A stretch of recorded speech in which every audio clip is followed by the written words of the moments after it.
수험생 여러분 안녕하십니까? 자, 우리 지난 시간에 텔러에 대해서 자격을 좀 소개를 하고 여러분들한테 이제 처음부터 좀 이론, 애초에 기초부터 좀 공부를 했습니다. 자, 지난 시간에 이어서 우리 이 제1편에 이론 조금 남은 게 있거든요. 그것 좀 하고 문제를 풀어보도록 하겠습니다. 자, 예금보험제도입니다. 그래서 이것도 우리 이제 시험에 많이 출제가 됩니다. 보시면 예금보험제도는 금융기관이 경영부실 등으로 예금, 원금이나 이자를 지급할 수 없을 때 예금보험기구가 해당 금융기관을 대신해 예금주에게 원리금의 전부나 일부를 지급하는 일종의 보험제도다. 예금에 대해서 보험 든 거잖아요. 자, 이건 뭐냐면 여러분들이 은행에 예금을 하잖아요. 근데 은행 망할 수 있잖아요. 우리 IMF 때 그런 일이 생겼습니다.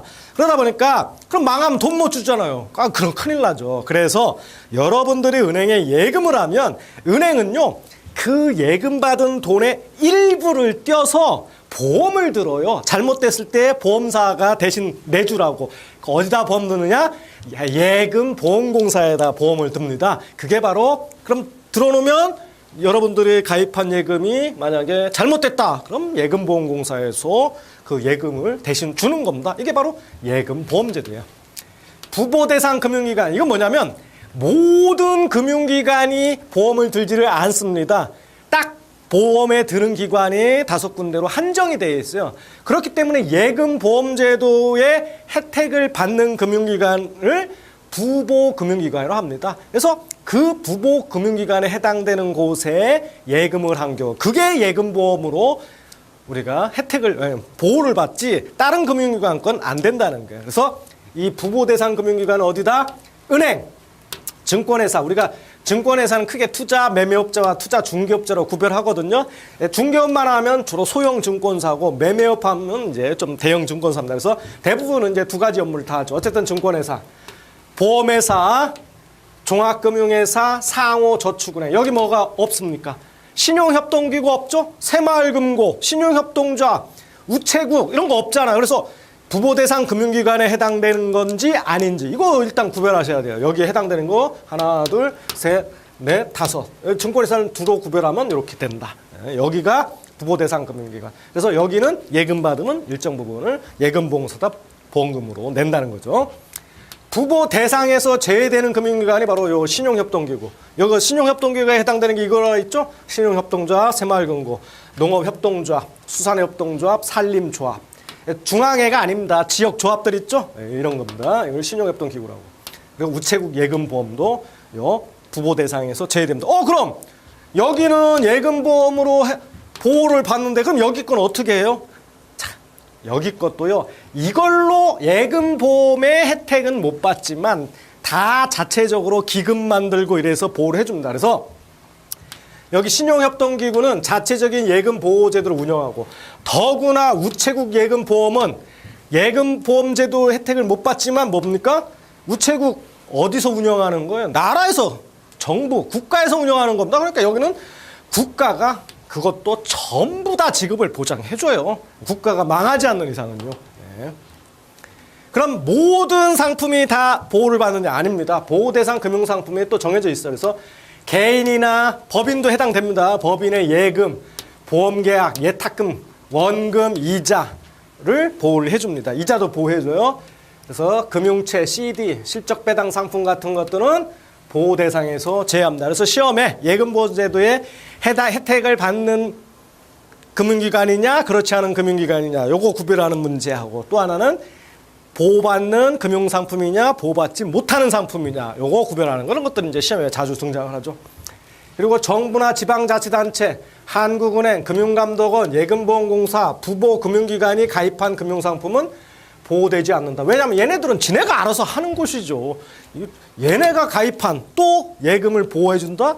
그건 안 되죠. 그래서 얘네들은 딱 봐도 다 잘 알만한 것들 아닙니까? 잘 할 수 있는 곳이니까 여기 얘네들이 여기에 나와 있는 얘네들이 가입한 금융상품 보호 안 합니다. 자, 일단 부보금융기관 은행에서는 보호대상과 보호대상에서 제외되는 상품이 있는데 요금을 예금, 저축성 예금, 적립식 예금, 외화 예금도 예금자 보호법의 보호를 받습니다. 요거 주의하시고요. 받고 보호 대상에 제한하는 거 CD 양도성 정기예금증서, RP, 은행 발행 채권, 예를 들면 후순위채 같은 거, 그리고 실적 배당이라는 건 항상 원금이 손실이 날 수 있는 거거든요. 이런 건 보호 안 해줍니다. 실적이란 말이 들어가면 신탁 이런 거, 실적 배당의 신탁. 그래서 이런 것들은 보호제입니다. 이거 보호 안 해요. 자, 그 다음에 투자매매업자, 중개업자도 부보 금융기관이라고 했죠. 그래서 여기 증권사입니다. 그래서 고객 계좌에 현금으로 남아있는 금액, 자기신용 대주담보금, 신용거래계좌 설정 보증금, 예금보호대상 금융상품으로 운용되는 확정기여입니다. 영이 아니고 확정기여형 퇴직연금제도. 이걸 우리가 일반적으로 Defined Contribution에서 DC형이라고 하죠. 아마 퇴직연금 아시는 분들. 그 다음에 개인형 퇴직연금 제도의 적립금. 이걸 이제 IRS라고 하나요? 뭐 그렇게 부르죠. 그래서 어쨌든 이런 것들은 보호를 받지만 수익증권은 이제 신탁이나 펀드에 가입한 거. MMF 이거 펀드요. 펀드입니다. RP 환매조건, 뭐 CMA 증권사 CMA, ELS 주가연계증권 이걸 파생결합증권이라고 그래요. ELW 주가연계증권에서 이것도 파생결합증권입니다. 그리고 증권사가 발행한 채권 이런 것들은 보호 대상에서 제외합니다. 자, 보험회사의 개인보험계약은 보호하는데 법인보험계약이라든지 변액보험은 펀드 같은 데 투자하는 거거든요. 그렇기 때문에 실적에 따라서 보험금 액수가 변한다 해서 변액보험 이런 건 보호를 해주지 않습니다. 그 다음에 종합금융회사가 발행한 어음, 그걸 발행어음이라고 합니다.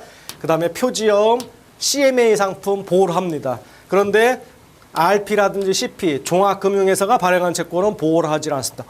그런데 여기서 보면 여기 투자매매업자, 중개업자, 즉 증권회사가 취급하는 CMA는 보호 대상에서 제외를 하는데 종합금융회사에서 취급하는 CMA는 보호 대상이네요.